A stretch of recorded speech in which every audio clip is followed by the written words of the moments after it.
हमारे पास जो है एक जो नया टॉपिक है हमारा वो स्केल्स एंड प्रोसेसेस है। ठीक है, असल में एक साइंटिफिक अप्रोच जो है हम पढ़ लें, और यहाँ पे जो हम चीज़ करेंगे स्केल्स एंड प्रोसेसेस, थोड़ा सा उसको अंडरस्टैंड करने की ज़रूरत है। असल में साइंटिफिक अप्रोच जो होती है ना, जिसमें हम किसी चीज़ को स्टडी करते हैं, तो इसके कितने स्टेजेस होते हैं।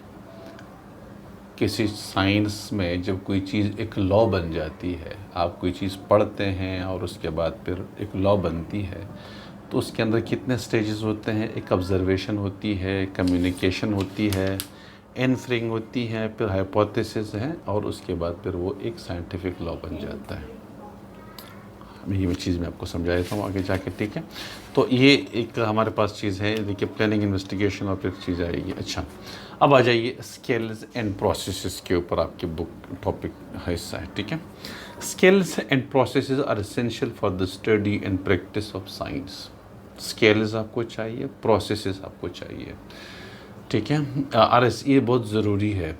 इन स्किल्स कुछ महारत होती है, कुछ चीज़ों के अंदर महारत होनी चाहिए। ठीक है, कुछ प्रोसेसेस से वो आपको आनी चाहिए। ये इम्पोर्टेंट है साइंस के स्टडी में। To find out and understand nature, अगर हमने नेचर को समझना है कि हमारे एटमॉस्फेयर के अंदर और हमारे इर्द गिर्द जितनी चीज़ें हैं जो अल्लाह ताला ने पैदा की है, हमारे इर्द गिर्द जितनी चीज़ें हैं, अगर आपने उसको समझना है तो हमें स्किल्स चाहिए। We need skills such as observing. किसी चीज़ को देखने की स्किल्स होनी चाहिए। आप किसी चीज़ को देखते हैं तो वो स्किल्स होने चाहिए। एक डॉक्टर जब पेशेंट को देखता है तो उसके स्किल्स कुछ और होते हैं, और अगर उसी पेशेंट को एक आम आदमी देखता है, अगर एक बंदा मरीज़ डॉक्टर के पास जाता है तो उसको देख के फ़ौरन पता चल जाता है कि उसके अंदर क्या बीमारी है, लेकिन अगर एक आम आदमी के पास जाएगा तो उसको कुछ भी पता नहीं चलेगा। तो स्किल्स चाहिए। जब तक आपके पास स्किल्स नहीं होंगे, एक इंजीनियर को जब बिल्डिंग के सामने खड़ा कर देते हैं, तो वो फ़ौरन बता देता है कि इस बिल्डिंग के अंदर आपने क्या खामी बनाई है, क्या क्या गलत आपने किया हुआ है। और अगर किसी अनपढ़ बंदे को लेकर आ जाएंगे तो उसको पता नहीं चलेगा कि बिल्डिंग के अंदर ख़राबी क्या है और अच्छाई क्या है, उसके अंदर पता नहीं चलेगा। तो हर चीज़ के लिए अपने स्किल्स होती है, महारत होती है, और वो आपको डेवलप करनी है। ठीक है, तो एक सबसे पहले स्किल्स आपको चाहिए, नंबर एक चीज़। दूसरा जिसको हम ऑब्जर्विंग कहते हैं। ठीक है, देखने का मुशाहिदा, देखने की सलाहियत आपकी स्ट्रांग होनी चाहिए। Using operators and equipments, comparing, classifying, communicating, inferring, making hypothesis, ये चीज़ें देखिए क्या है। आपके पास ऑब्जर्विंग, पहले चीज़ को देखने की सलाहियत होनी चाहिए, आपके अंदर इतना एक्सपीरियंस हो कि ताकि चीज़ को देख के आप किसी नतीजे पर, किसी हद तक किसी नतीजे पर पहुंच जाते हैं कि यार ये ऐसा ऐसा हो सकता है। नंबर एक चीज़। उसके बाद क्या है, ऑपरेटर्स, यूजिंग ऑपरेटर्स करेंगे।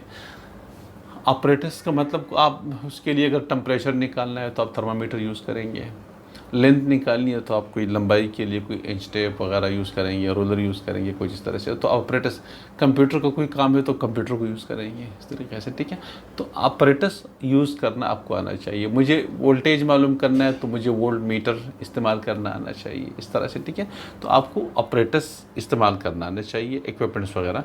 कंपेयरिंग, क्लासिफाइंग, कम्युनिकेटिंग, इन चीज़ों के बारे में एक एक करके हम आगे डिटेल के साथ पढ़ लेते हैं। यहाँ पे डिटेल की ज़रूरत नहीं है। ठीक है, इन चीज़ों की ज़रूरत होनी चाहिए। वेरीफाइंग एंड एनालाइजिंग प्रोसेसेस, जब आप प्रोसेस करते हैं तो हाइपोथेसिस बनाते हैं। हाइपोथेसिस क्या चीज़ है आगे हम पढ़ रहे हैं। और प्रोसेसेस वगैरह such is investigating, in problem solving, involve several skills हैं। इन चीज़ों के बारे में जितना इसका जिक्र हुआ है, हम डिटेल के साथ एक एक करके हम उसको स्टडी कर रहे हैं। सबसे पहले क्या है, ऑब्जर्विंग है। ठीक है, scientist are good observer. Scientist good observer. Observer क्या होता है, चीज़ को देखना, चीज़ों का मुशाहिदा करना। ठीक है, ऑब्जर्वर इसको कहते हैं। यानी ऐसा नहीं कि ये देख लिया भाई ये क्या है, भाई ये दीवार है, इस तरह से नहीं। ऑब्जर्वर का मतलब ये कि आप उस चीज़ को समझने की कोशिश करते हैं, उसको इसलिए देखते हैं कि यार देख लूँ कि इसके अंदर क्या बुराई है। मिसाल के तौर पे कंप्यूटर के अंदर फॉल्ट है ना, तो मैं देखता हूँ कि यार कंप्यूटर खोलूँगा, फॉल्ट आ रहा है, तो मैं देख रहा होता हूँ उसको। अभी मैंने खोला नहीं है कंप्यूटर जैसे, मतलब मैंने ओपन किया, ठीक है, ऑन किया, अब मैं उसको देख रहा हूँ कि ये ऑन कैसे हो रहा है, क्या प्रॉब्लम कर रहा है। ये ऑब्जर्वेशन है। ठीक है। एक चीज़ को देख के किसी उसके अंदर ख़राबी या जो भी है उसके अंदर अंदाज़ा लगाना, इसको ऑब्जर्वेशन कहते हैं, ठीक है। एक चीज़ तो साइंटिस्ट बहुत अच्छे ऑब्जर्वर्स होते हैं, वो चीज़ों को देखते हैं, फ़ौरन जो पहचान लेते हैं उसके मतलब उसके अंदर क्या चीज़ें हैं वो समझ लेता है। They make careful in accurate observation with their sensory organs है। वो जब चीज़ों को देखते हैं तो वो अपने सेंसरी ऑर्गन्स, आप समझते हैं सेंसरी ऑर्गन्स क्या होते हैं बेटा? सेंसरी ऑर्गन्स हवासे खमसा जिसको हम कहते हैं, देखने की सलाहियत। सेंसरी ऑर्गन्स आपके 5 हैं। एक आपका आंखें हैं आपकी, इससे आप देखने की सलाहियत। कान है, सुनते हैं। नाक से सूंघते हैं।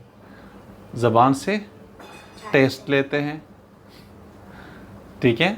और स्किन से क्या करते हैं? सॉफ्टनेस और हार्डनेस मालूम करते हैं।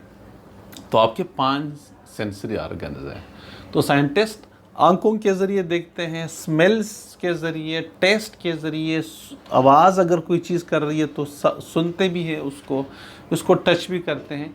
इन सेंसरी ऑर्गन्स को जो कि 5 है, इनको इन्हें आंखें, नाक, कान, टंग एंड स्किन, इनको यूज़ करके वो बहुत अच्छी तरह से किसी चीज़ के बारे में मालूमात हासिल करते हैं, ठीक है। तो very often they observe with the help of instruments, और अक्सर वो क्या करते हैं? इंस्ट्रूमेंट्स के ज़रिए भी ऑब्जर्वेशन कर लेते हैं। मिसाल के तौर पे ये कप दिया हुआ है ना, इसके अंदर चाय पड़ी हुई है। क्या आप मालूम कर सकते कि चाय कितनी गर्म है, कितनी ठंडा है? सिर्फ देखने से एग्जैक्टली नहीं निकाल सकते ना कि इसका टेम्परेचर कितना है। आप तो देख सकते हैं कि उसमें से स्टीम निकल रहा है तो आप कहते हैं कि यार गर्म है, स्टीम नहीं निकल रही तो, लेकिन एग्जैक्टली क्या टेम्परेचर है वो आप नहीं निकाल सकते, मालूम नहीं कर सकते। तो आप क्या करते हैं? थर्मामीटर यूज़ करते हैं। एक बंदे के अंदर टेम्परेचर है, उसका जिस्म गर्म हो रहा है, लेकिन हम ये तो कह सकते हैं क्या टेम्परेचर है उस बंदे की, लेकिन हम एग्जैक्टली नहीं बता सकते कि उसका टेम्परेचर कितना है। तो हम थर्मामीटर उसके मुँह में डाल देते हैं और एग्जैक्टली उसका टेम्परेचर, बॉडी टेम्परेचर निकालते हैं, ठीक है। तो साइंटिस्ट इंस्ट्रूमेंट्स को यूज़ करते हैं इस तरीके, अक्सर इंस्ट्रूमेंट्स को यूज़ करते हैं, ठीक है। तो इसका बहुत अच्छे तरीके से इस्तेमाल करते हैं। सच इस थर्मामीटर्स है, माइक्रोस्कोप के ज़रिए, टेलीस्कोप है, ये इन चीज़ों को साइंटिस्ट यूज़ करते हैं। Because human senses are limited in not always reliable. Human senses मैंने बताया ना 5, नाक, कान, टंग, ठीक है, और स्किन वगैरह, ठीक है, आइज़, ये इतने ज़्यादा स्ट्रांग नहीं होते हैं बाज़ औक़ात। जैसे कोरोना वायरस है, नज़र नहीं आता ना, अब आप उसको कैसे देख सकते हैं? देख ही नहीं सकते हैं। अगर आपने उसको स्टडी करना है तो कैसे स्टडी करेंगे मुझे बताएं? अगर आपके पास माइक्रोस्कोप नहीं है, इलेक्ट्रॉनिक माइक्रोस्कोप नहीं है आपके पास, तो आप उसको स्टडी कैसे करेंगे जब आप कोई चीज़ ही नज़र नहीं आ रही, ठीक है। तो ये फिर क्या करता है कि अक्सर चीज़ें ऐसे होती हैं कि ह्यूमन जो सेंसरी ऑर्गन्स हैं, जो 5 है, इनके ज़रिए वो इन्फॉर्मेशन हासिल नहीं कर सकते। तो फिर उसके लिए फिर वो क्या करते हैं? इंस्ट्रूमेंट्स को यूज़ करते हैं, इक्विपमेंट को यूज़ कर लेते हैं। यू गॉट दिस, ठीक है। तो ये चीज़ यूज़ करते हैं। जैसे यहाँ पे देखें, can you tell exactly how hot the tea is without thermometer? Thermometer के बगैर क्या ये मालूम कर सकते हैं कि चाय कितनी गर्म है? नहीं कर सकते। हम कह सकते हैं कि गर्म है, लेकिन एग्जैक्टली नहीं बता सकते कि उसका टेम्परेचर कितना है, हम मालूम नहीं कर सकते। इस तरह से can you see these plants cells without your necktie? ये प्लांट सेल्स हैं। आप ये इलेक्ट्रॉनिक, ये माइक्रोस्कोपिक वो व्यू है सेल्स का, ये आपको नज़र ही नहीं आते आंखों से, लेकिन ये माइक्रोस्कोपिक व्यू दिखा रहे हैं। माइक्रोस्कोप से देख के आपको ये नज़र आ जाता है इस तरीके से प्लांट्स के अंदर, ठीक है। तो इसलिए ये चीज़ें, ऑब्जर्विंग का मतलब आंखों से मुशाहिदा करना, इंस्ट्रूमेंट्स को यूज़ करना इस तरह से छोटे मोटे, ठीक है। तो इस तरह से कर लेते हैं। अब नेक्स्ट जो हमारे पास कम्युनिकेशन है, कम्युनिकेटिंग। एक चीज़ हमने ऑब्जर्व कर ली, अब ऑब्जर्व तो कर ली, लेकिन अब उस डेटा को हम अपने साथ स्टोर भी करेंगे ना कि भाई हमने क्या ऑब्जर्व किया। अब हम उसको लिखेंगे, ग्राफ बनाएंगे, टेबल्स बनाएंगे, कुछ अपने साथ मेजरमेंट लेंगे ना उसकी, ठीक है। तो वो कम्युनिकेशन है। Communication is a skill which involves transmitting and receiving information presented in various forms such as tables, charts, graphs, drawings और वर्ड्स। कम्युनिकेशन वो स्किल होता है जिसके ज़रिए आप अपनी इंफॉर्मेशन दूसरों को पहुंचाते हैं या दूसरों की इंफॉर्मेशन आप रिसीव करते हैं, स्टडी करते हैं। तो वो कैसे करते हैं? ग्राफ्स होंगे, टेबल्स होंगे उसके अंदर, ठीक है, या वर्ड्स इस तरह से। देखिए यहाँ ये बुक है ना, ये कम्युनिकेशन है। ये जिसने लिखा हुआ है उसके अंदर देखिए ये फोटोग्राफ्स भी है, वर्ड्स भी हैं, सेंटेंसेस वगैरह है, ठीक है। उसके अंदर टेबल्स भी आगे आएंगे, देखिए ये टेबल भी है। इसके ज़रिए हम क्या करते हैं, इसको अंडरस्टैंड करते हैं। तो कम्युनिकेशन का मतलब ये कि दूसरे को समझाने के लिए या खुद समझने के लिए जो चीज़ आपने ऑब्जर्व की है वो दूसरे को कैसे समझाया जा सके, या दूसरों की अंडरस्टैंड की हुई चीज़ आप कैसे समझ सकें। तो उसके लिए क्या करते हैं, किताब में वो लिखते हैं, उसके टेबल्स बनाते हैं, उसके ग्राफ बनाते हैं, उसके फ़ोटोज़ बनाते हैं। इस तरीके से देखिए सब, देखिए हमारे पास फ़ोटोज़ हैं, हमारे पास ग्राफ्स है, हमारे पास जो है इसके जो है ये राइटिंग है, वर्ड्स हैं। तो ये चीज़ें कम्युनिकेशन के अंदर, ठीक है, इस्तेमाल। This book communicates information to you using words, numbers, illustration, photographs, tables and graphs। देखिए ये किताब आपको समझा रहा है, इन्फॉर्मेशन आपको कम्युनिकेट कर रहा है, आपको इन्फॉर्मेशन दे रहा है।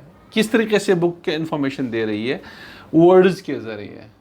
ये वर्ड्स है सारे लिखे हुए, ठीक है, हम इसको वर्ड्स को पढ़ लें। नंबर्स के ज़रिए, नंबर्स इस्तेमाल हो रहे हैं उसके अंदर, ठीक है। इलस्ट्रेशंस है जो कि इसको डिटेल बता रहे होते हैं इस तरीके से, ठीक है। फोटोग्राफ्स है, ये देखिए फोटोग्राफ आपको नज़र आ रहा है, ठीक है। टेबल्स हैं उसके अंदर, एंड ग्राफ्स हैं। ये सारी चीज़ें, इन चीज़ों के ज़रिए ये बुक के अंदर होती हैं जिससे आप इंफॉर्मेशन हासिल करते हैं, ठीक है। इस why it is important for scientist and students learning science to be able to communicate effectively.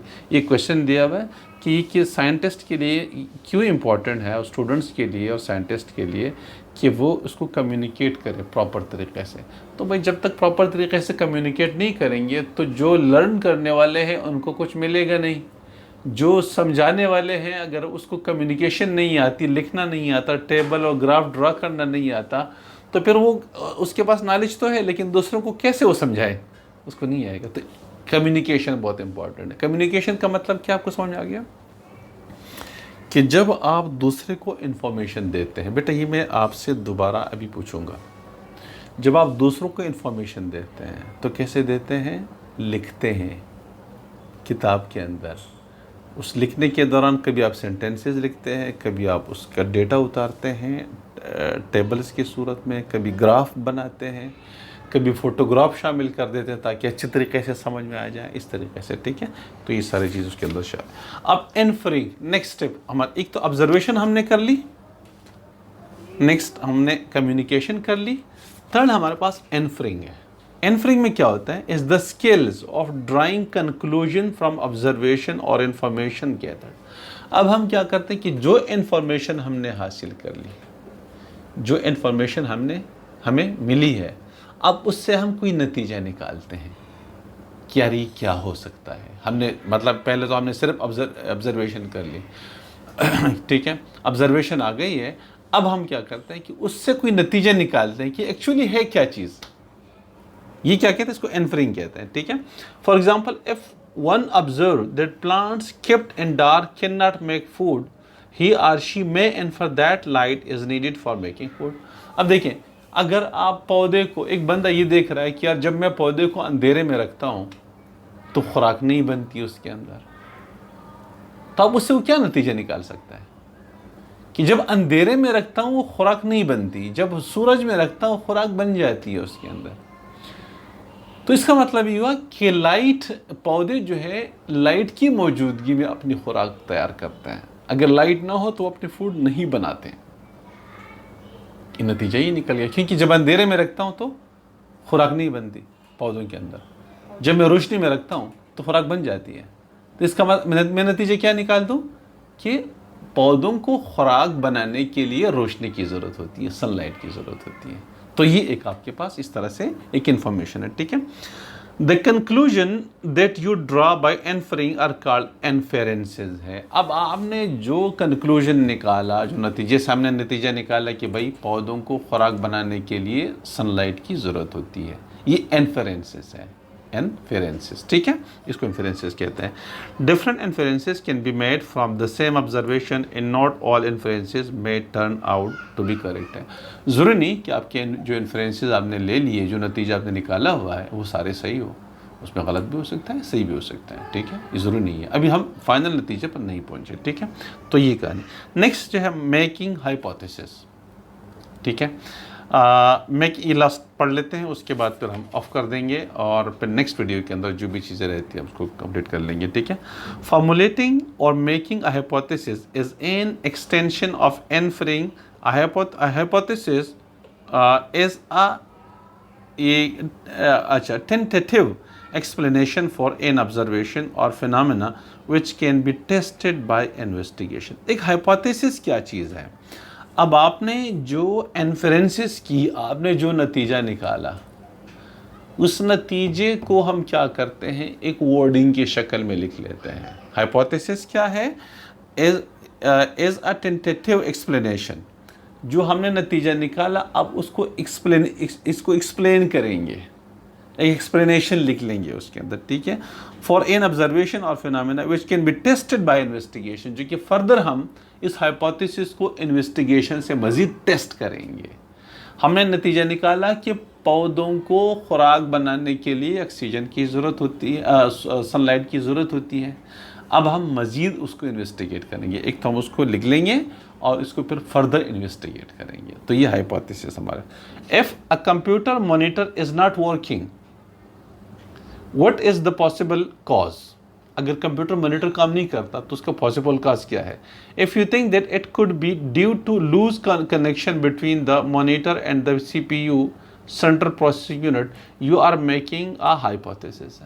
Computer काम नहीं कर रहा, तो आपने कंप्यूटर के साथ ऑन किया हुआ कि मॉनिटर काम नहीं कर रहा, तो अब आप क्या करते हैं कि यार ये जो हमने कंप्यूटर और मॉनिटर को कनेक्ट किया हुआ है, तो ये जो पावर सप्लाई है इसका कनेक्शन सही नहीं हुआ है। तो ये एक हाइपोथेसिस आपने बना दी। मैंने देख लिया, आप कह रहे मुझे मेरा कंप्यूटर तो ऑन है लेकिन वो काम नहीं कर रहा, तो मैं पहले देखूंगा किसी पावर सप्लाई देखूंगा कि क्या कंप्यूटर का और मॉनिटर का कनेक्शन आपने सही लगाया हुआ नहीं लगाया हुआ। तो ये मेरा एक हाइपोथेसिस है, ठीक है। मैंने उसको एक्सप्लेन किया, हाइपोथेसिस। तो कहते हैं कि इसको हम क्या कहते हैं? हाइपोथेसिस। लेकिन अब ये हाइपोथेसिस तो है, यू आर मेकिंग हाइपोथेसिस, लेकिन अब क्या होगा? You can test your hypothesis by fixing the connection and checking if the monitor works.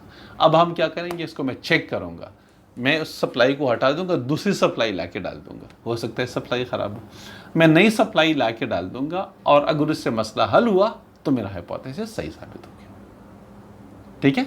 मतलब मॉनिटर सही हो गया, अब डिस्प्ले दे रहा है, तो इसका मतलब है कि मेरा हाइपोथेसिस सही है, ठीक है। If it doesn't work, your hypothesis falls. अगर काम नहीं करेगा, नया वो देने के बाद भी काम नहीं करेगा, तो मैंने जो हाइपोथेसिस बनाया था कि भाई कंप्यूटर जो पावर सप्लाई, जो डेटा सप्लाई है, केबल है, वो ख़राब है, वो हाइपोथेसिस मेरा गलत साबित हुआ, क्योंकि मैंने डेटा केबल चेंज कर दिया लेकिन फिर भी वो काम नहीं कर रहा। तो मेरा हाइपोथेसिस क्या है? ये ख़राब है, ठीक है। You can come up with another hypothesis. अब फिर आपने ज़ाहिर है कोई और हाइपोथेसिस बनाना है कि यार ये मसला तो नहीं है, तो इसका कोई और मसला हो सकता है। फिर आप ऑब्जर्विंग करेंगे और इस तरह से कोई हाइपोथेसिस बनाएंगे, ठीक है। You can come up with another hypothesis, okay, that the computer monitor is faulty.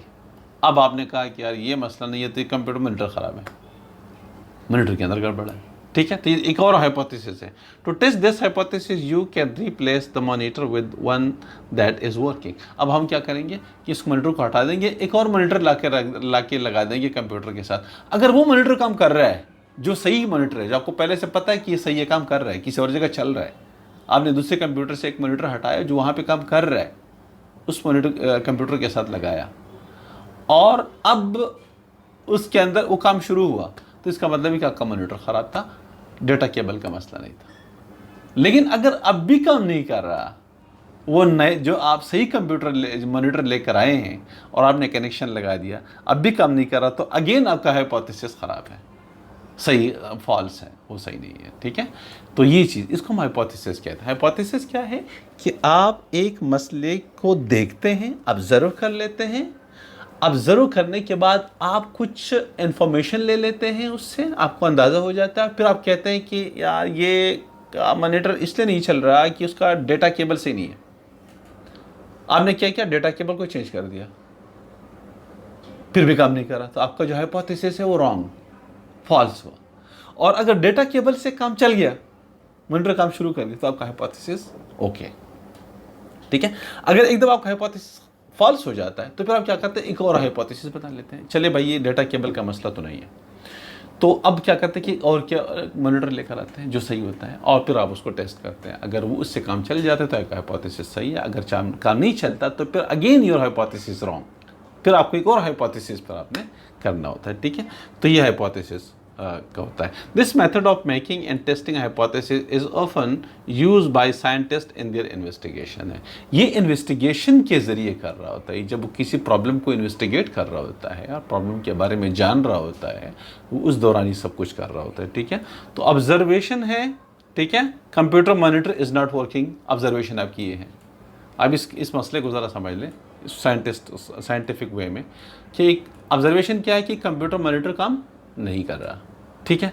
Making hypothesis क्या है कि आपका जो सीपीयू है मॉनिटर के साथ लूज़ है, यानी जो डेटा केबल आपने लगाया हुआ है वो लूज़ है, वो सही नहीं है, ठीक है। तो अब क्या हुआ, टेस्ट हाइपोथेसिस, अब हाइपोथेसिस को टेस्ट करते हैं और एक और डेटा केबल लगा लेते हैं for this connection to see that if monitor works है, फिक्स द कनेक्शन, आप कनेक्शन को सेट कर देते हैं, मतलब जो डेटा केबल चेंज करते हैं उसको सही कर देते हैं, ठीक है। फिर does the result of the test support the hypothesis, जो रिजल्ट आया, रिजल्ट क्या है कि मॉनिटर काम करेगा या नहीं करेगा, तो आपके हाइपोथेसिस को सपोर्ट करता है।